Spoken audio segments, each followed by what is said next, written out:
महाराष्ट्र से कुंद्रकी का क्या लेना देना, तो आपको बता दें कि महाराष्ट्र में हार के बाद यूपी में होगी यहां पर योगी की अब हटाने तय। जी हां, आपको बता दें कुंद्रकी में अखिलेश यादव ने की है सीएम योगी को लेकर बड़ी भविष्यवाणी, जो कि काफी चौंकाने वाली है। चलिए चलते हैं, जानेंगे खबर को विस्तार से। तब तक आप हमारे चैनल टीसी न्यूज चैनल को लाइक एंड सब्सक्राइब करना ना भूलें।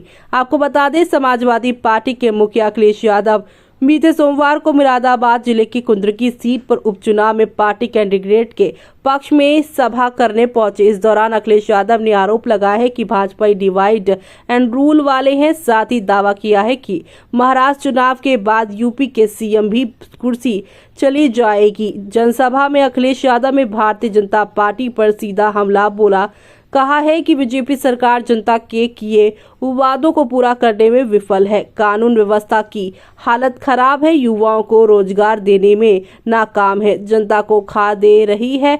साथ ही कहा है कि पीडीए गठन और गठबंधन के सामने बीजेपी घबराई हुई है, इसलिए जनता का ध्यान भटकाने के लिए नकारात्मक राजनीति कर रही है। अखिलेश यादव ने सीएम योगी का नाम लिए बिना कहा है कि सरकार में जो आजकल गुस्सा दिख रहा है वो सरकार बचाने का है, क्योंकि दिल्ली हाईकमान ने तय कर लिया है कि महाराष्ट्र चुनाव के बाद इनकी कुर्सी बचेगी नहीं। उधर महाराष्ट्र में बीजेपी हारेगी और यूपी में कुर्सी छिन जाएगी। अखिलेश यादव ने कहा है कि बीजेपी यूपी से ही सत्ता में आई है और यूपी से ही जाएगी। एक बार फिर से आरोप दोहराया है कि लोकसभा चुनाव में प्रशासन की बेईमानी से हमारी सीटें कम रही हैं। तो वहीं हालांकि यहां पर अब आपको बता दें लोकसभा चुनाव ऐतिहासिक रहा। इंडिया गठबंधन और पीडीए ने भाजपा को हरा दिया। पीडीए से घबराई बीजेपी यहां पे पॉजिटिव और सौहार्द राजनीतिक नहीं करती है। तो वहीं अखिलेश ने योगी पर हमला करते हुए कहा है कि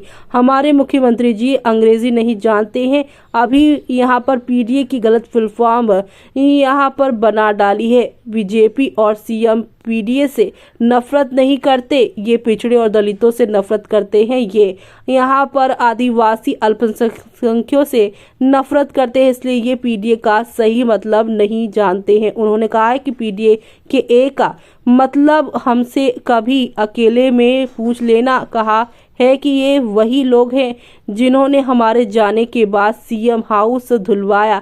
पीडीए का जिक्र करते करते अखिलेश किसानों से यहाँ पर मुखातिब हुए और डीएपी खाद के बारे में पूछने लगे। किसानों से पूछा कि बताइए आपको कहीं डीएपी खाद मिल रही है, क्योंकि डीएपी में भी पीडीए है, इसलिए सरकार पीडीए यानी कि डीएपी नहीं दे पा रही है। बिजली का बिल महंगा हो गया है। प्रयागराज में छात्रों पर लाठीचार्ज पर अखिलेश यादव ने कहा है कि छात्रों की आवाज दबाई जा रही है। अखिलेश ने कहा है कि मुख्यमंत्री हमें माफिया और गुंडा बता रहे हैं, ना जाने हमें क्या क्या बोल रहे हैं। अखिलेश ने कहा है कि वस्त्र से कोई संत नहीं माना जाता, अपने विचारों से संत बनता है, नहीं तो उसका अपने आप अंत होगा। कहा है कि लोकसभा चुनाव परिणाम से डरे होने के कारण उन्हें चुनाव टालना पड़ा है।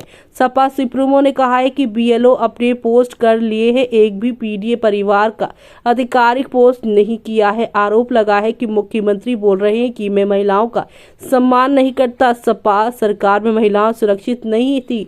उनके लिए सच्चाई बता दूं कि अगर एनसीआरबी के आंकड़ा देखोगे तो सबसे ज्यादा असुरक्षित महिलाएं और बेटियां भाजपा सरकार में ही हैं।